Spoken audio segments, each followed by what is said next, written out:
Good morning students. आज मैं आपके लिए एमसीक्यू मल्टीपल चॉइस क्वेश्चंस वस्तुनिष्ठ प्रश्न जो कि आपके एग्ज़ाम में इस बार आएंगे, तो उसी की सीरीज MA 301 के अंतर्गत रेफ्रिजरेशन, एयर कंडीशनिंग, प्रशीतन एवं वातानुकूलन जो हमारा सब्जेक्ट है उसके अंतर्गत लेके आया हूँ। और इसमें मैं पार्ट 1 से शुरुआत कर रहा हूँ। पार्ट 1 जनरली पहली या दूसरी यूनिट के प्रश्न हैं, तो ये सीरीज़ जारी रखूँगा मैं। तो आज मैं MCQ लेके आया हूँ MA 301 RAC refrigeration air conditioning के। तो इसमें 10 प्रश्न हैं हर एक पार्ट में, और मैं इनको आपको समझाने का प्रश्न करूँगा कि कैसे आपको ये प्रश्न को सोल्व करने चाहिए।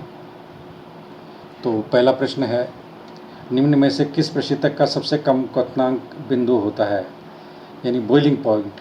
बॉइलिंग पॉइंट सबसे कम किसका होता है? तो ये क्या कॉमन रेफ्रिजरेंट आपके हैं, ammonia, carbon dioxide, sulphur dioxide, freon 12। तो इनके क्या बॉइलिंग पॉइंट आपको याद रख लेने चाहिए, और सबसे लोवेस्ट किसका है उस हिसाब से आपको देख लेना चाहिए, है ना। तो इसमें सब अभी इन 4 जो ऑप्शन दिए हुए, ammonia, carbon dioxide, sulphur dioxide, freon, इसमें सबसे लोवेस्ट जो बॉइलिंग पॉइंट होता है वो होता है कार्बन डाइऑक्साइड का। तो कार्बन डाइऑक्साइड जो रेफ्रिजरेंट के रूप में कभी काम में लेते हैं, वैसे इसमें है नहीं है। आपको फ्रीऑन 12, फ्रीऑन 11, रेफ्रिजरेंट 134A, टेट्राफ्लोरोइथेन और अमोनिया, ये यूज़ करेंगे। तो इनमें सबसे लोवेस्ट जो होता है वो कार्बन डाइऑक्साइड का होता है। तो आपको याद रखना पड़ेगा सबसे लोवेस्ट जो बॉइलिंग पॉइंट होता है वो कार्बन डाइऑक्साइड का होता है। दूसरा प्रश्न है, निम्न प्रशीतकों में से अत्यधिक जहरीला और ज्वलनशील प्रशीतक कौन सा है। तो जैसे कि आपने प्रॉपर्टीज़ पढ़ेंगे आप रेफ्रिजरेंट में, तो उसमें देखना पड़ेगा सबसे अधिक जहरीला कौन सा। तो इन जो ऑप्शन दिए हुए हैं ऊपर वाले के सेम ऑप्शन है। तो इसमें जो अमोनिया होता है वो अत्यधिक जहरीला और ज्वलनशील होता है। तीसरा प्रश्न है, रिलेटिव COP से रिलेटेड है। ये एक फार्मूला है जो कि आपको थ्योरी में पढ़ना होगा और याद रखना पड़ेगा कि एग्जैक्टली होता क्या है ये। तो इसमें ये अलग अलग ऑप्शन दिए हुए हैं, तो आपको याद रखना ऑप्शन बी, वास्तविक जो COP होती है डिवाइडेड बाय सैद्धांतिक COP। तो एक्चुअल जो COP होती है वो तो ऊपर होती है, और थ्योरेटिकल COP नीचे लिखते हैं हम। तो actual COP divided by theoretical COP is correct answer. तो आंसर इसका बी है। इसी तरह प्रशीतन चक्र में अवशीतन विधि से, तो सब कूलिंग का मैंने एक लेक्चर भी लिया, आपको बताया था, उसमें TH डायग्राम, PH डायग्राम बताया था। तो सब कूलिंग जब हम करते हैं तो क्या होता है फाइनली, तो सब कूलिंग बेनिफिशियल है हमारे लिए, रेफ्रिजरेशन मशीन के लिए। तो इसमें COP इंक्रीज़ होती है, ये बेनिफिशियल प्रोसेस है सब कूलिंग। तो इसमें COP इंक्रीज़ होती है, ना डिक्रीज़ होती है, ना चेंज होती है। कोई उनमें से कोई आंसर नहीं है, लेकिन करेक्ट आंसर क्या है, COP इंक्रीज़ होती है सब कूलिंग करने से। 1 टन प्रशीतन की परिभाषा आप शुरू में पढ़ेंगे रेफ्रिजरेशन के बारे में। तो इसमें 1 टन की परिभाषा जो है वो ये आपके बहुत इंपॉर्टेंट है। जब 1 टन बर्फ़ पिघलती है तो 0 डिग्री सेंटीग्रेड पर 24 घंटे में जो उससे प्रशीतन प्रभाव उत्पन्न होता है, जो 210 किलो जूल पर मिनट के बराबर होता है। ये करेक्ट आंसर है डी। प्रशीतन चक्र के दौरान प्रशीतक द्वारा ऊष्मा का निष्कासन किया जाता है। अब ऊष्मा का निष्कासन कहाँ किया जाता है, कंप्रेसर हो गया, कंडेंसर हो गया, एक्सपांशन डिवाइस होगी और इवेपोरेटर हो गया। तो यहाँ पर एक जगह रिजेक्शन होता है, एक जगह एब्जॉर्प्शन होता है। तो रिजेक्शन कहाँ होगा, वो होगा संघनित्र में, कंडेंसर में। ये बिल्कुल थ्योरेटिकल क्वेश्चन है, बहुत इजी क्वेश्चन है।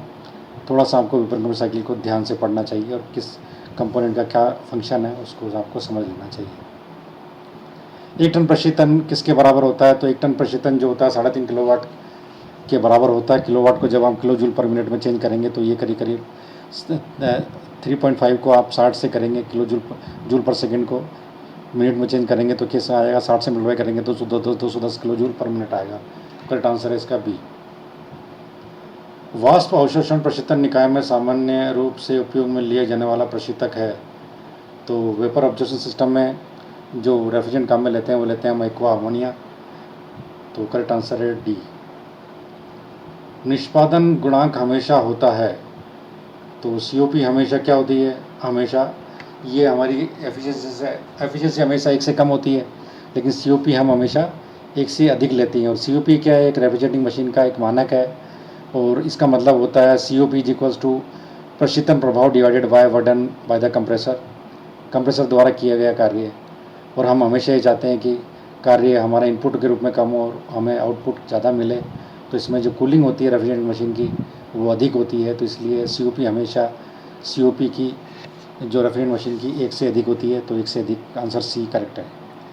अमोनिया का बॉइलिंग पॉइंट है, जैसे कि उस तरफ दिखाया था मैंने बॉइलिंग पॉइंट ऑफ अमोनिया, तो यहाँ पर अमोनिया का बॉइलिंग पॉइंट जो है कार्बन डाइऑक्साइड का जो मिनिमम था उसमें, तो यहाँ पर अमोनिया का बॉइलिंग पॉइंट आपको याद रखना पड़ेगा, ये digitally -33.3 degree centigrade, -33 degree approximate -33 degree centigrade पर अमोनिया जो है बॉइल होना शुरू हो जाती है। तो इस तरह से ये 10 क्वेश्चन है पार्ट 1 में REC के। इस तरह आपको मेन एग्ज़ाम के लिए तैयारी करनी है, और आपने महसूस कर लिया होगा कि इसकी तैयारी के लिए हमें थ्योरी को ध्यान से पढ़ने की ज़रूरत है। थ्योरी को इस तरह समझें, एकाग्र होकर इसको सोल्व करें। जब भी हम 4 ऑप्शन देखें तो उनमें से बेस्ट कौन सा है, अप्रोप्रिएट कौन सा है, उसी को आप टिक करें। Thank you.